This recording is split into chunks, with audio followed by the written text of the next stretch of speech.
Okay, so what's up everyone? In today's video we'll talk about a difference between low and high outlands. Maybe you sometimes ask question, what's the point of going to really like populated areas, aka the high outlands, and why people sometimes go on low outlands because there's a big difference or whatever. So in today's video we'll like say the myths and stuff, as well as I'll show one picture that I showed 3 videos ago or whatever, that you can see a lot of times those type of things, and that will be at the end. So basically right now you can see, basically I would say I live in high outlands. High outlands are 4 times better than the low outlands and 2 times better than the mid outlands. So basically the big difference as a gatherer, of course, is the percentage rate. So you can see like whenever you click, 1 point resource is 20%, 0.2 resource is 2%, and 0.3 resource is 0.20%. And then when you go on low outlands, you can see that it's only 6%.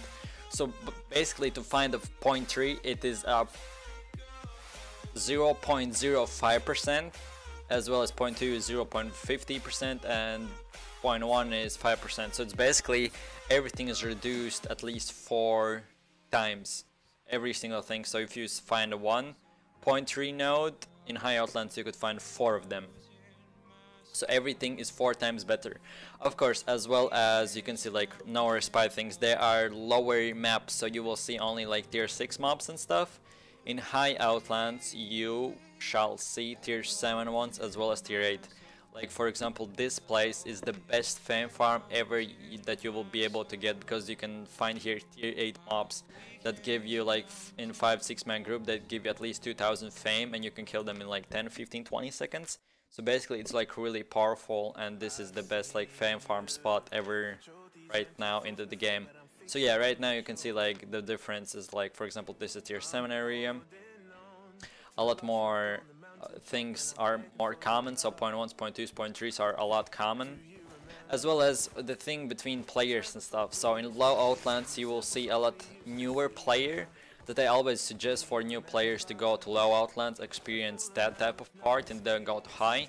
In low outlands I would say there's 2 or 3 times less people than in high outlands, because all the high gatherers and stuff and PvP players on direwolves who gank people, they want to kill good and make profit from killing good players. That means that they kill high tier gatherers that you can find in high outlands, because you get the most fame and like the most money and everything else, you get the most from them. So that's why sometimes people like you see a lot of big gankers just only being circling vultures. And a lot like newer player with a lot lower gear will be like hang out in low blacks and stuff. They're still active people, but those people who want like, you mainly will get a lot flat things. So basically low outlands I would say are the same as red zones. Only the thing is red zones will not get as many zergs. So I would say even like either way go to red zone farming and stuff, or slash gathering, or go right away to mid outlands, because like low outlands are really, I would say, waste of time, because you can have the same as in reds, and in reds you don't get ganked as much. And of course the high outlands are the best. That's why like in hotspots in Elmwood, in Clay Hill, as well as Graveyard Marsh and Flint Slice, you will see so many people, so many zergs and stuff. I would say as a gatherer or even solo player, high tier player, just go like 1 or 2 zones away and you will see a lot fewer people. There's also like a lot of people will be in this type of dungeons, tier 7 in Circling Vultures. There will be huge amount of people, because this is the best spot, first of all for materials as well as for everything else. The best spot in game is Circling Vultures. And then of course there's Vault of the World, what's the best spot for bars, and here's for stone and stuff, and other things like that. So basically you will always see high tier people in high outlands, as well as a lot more of them, because they know that this is the best spot, and mainly gatherers farm here because they know how good a place it is. Of course the mobs hit a bit harder than the normal ones. The fame is still the same, but the biggest thing is that yeah, if you want to have those shinies like 24/7, then you definitely need to come to high outlands. They aren't so bad, and there aren't so many people in the in times when there like a lot of people are sleeping and stuff, so you can definitely find the right place at the right time whenever you gather also those tier 7, tier 8 ones. If you want enchanted in the future that you will really want, you'll really rarely find them in the low outlands.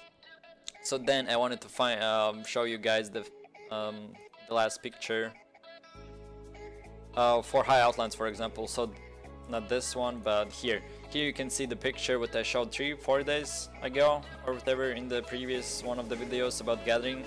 This is basically, you can see this every 24 hours I see this, or like every, I would say 16-18 hours if I like do purely gathering or whatever for a day. So I like gather for an hour or two, and then like after 4 or 5 hours I do the same thing again for 2 hours. I can see a lot of times point 3 is just like being like really close to each other, like 3 or 4 of them just being at the same time and at the same place just killed.